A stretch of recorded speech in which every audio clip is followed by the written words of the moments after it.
ছদ্মবেশে সেনগুপ্ত বাড়িতে এসে প্রমাণ সমেত উর্মিকে পুলিশে দিল দীপা। হ্যাঁ বন্ধুরা, আমরা এমনটাই দেখতে পাবো অনুরাগের ছোঁয়া ধারাবাহিকের আগামী পর্বগুলোতে। উর্মি আবারও সূর্যকে ভুল ওষুধ খাইয়ে আরও অসুস্থ করে তোলে। সূর্য ভীষণ অসুস্থ হয়ে পড়ে।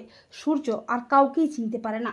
রূপা সূর্যকে দীপার সাথে বিয়ের ছবি দেখায়। সূর্য বলে, এনাকে আমি চিনি, আমি দীপার কাছে যাব। সূর্য অস্থির হয়ে ওঠে।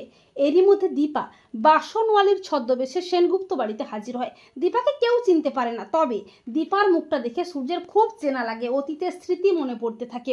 সূর্য বলে, দীপা দীপা এসেছে। সূর্য অস্থির হয়ে পড়ে। উর্মি মনে মনে ভাবে, কে এই বাসনওয়ালি, যাকে দেখে দাদাই দীপা বলছে? এই বাসনওয়ালি কোনোভাবে আবার দিদি নয় তো?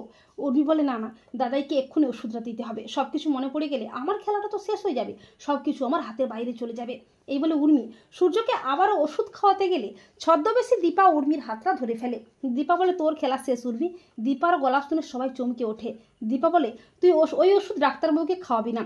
ভুল ওষুধ খাইয়ে ডাক্তারবাবুকে মৃত্যুর মুখে ঠেলে দিচ্ছিস। আর নয়, আমার কাছে প্রমাণও আছে। এই বলে দীপা উর্মি ও কুন্তলার গোপন চক্রান্তের ভিডিও সবাইকে দেখায়।